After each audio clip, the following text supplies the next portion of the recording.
قربانی کی سنتیں اور آداب دو فرامین مصطفیٰ صلی اللہ علیہ وآلہ وسلم۔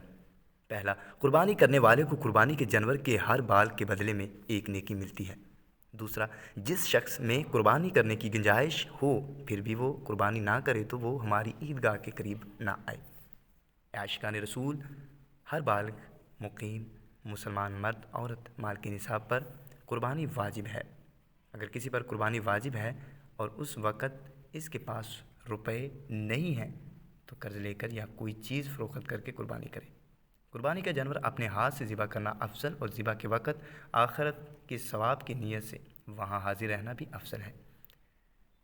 نابالغ کی طرف سے اگرچہ واجب نہیں مگر کر دینا بہتر ہے اور اجازت بھی ضروری نہیں۔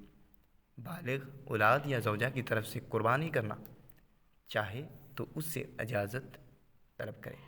اگر ان سے اجازت لیے بغیر کر دی تو ان کی طرف سے واجب ادا نہیں ہوگا۔ قربانی کے جانور کی عمر اونٹ 5 سال کا، بکرا یعنی اس میں بکری، دمبا دمبی اور بھیڑ نر مادہ دونوں شامل ہیں 1 سال کا۔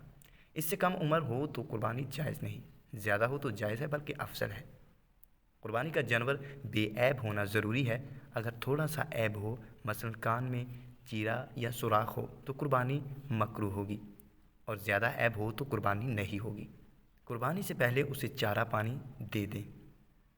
ایک کے سامنے دوسرے کو ذبح نہ کریں اور پہلے سے چھری تیز کر لیں۔ جانور گرانے کے بعد اس کے سامنے چھری تیز نہ کی جائے۔ سنت یہ چلی آ رہی ہے کہ ذبح کرنے والا اور جانور دونوں قبلہ رو یعنی قبلہ کی طرف ہوں۔ بہتر یہ ہے کہ اپنی قربانی اپنے ہاتھ سے کرے جبکہ اچھی طرح ذبح کرنا جانتا ہو۔ اگر اچھی طرح نہ جانتا ہو تو دوسرے کو ذبح کرنے کا حکم دے، مگر اس صورت میں بہتر ہے کہ وقت قربانی وہاں حاضر ہو۔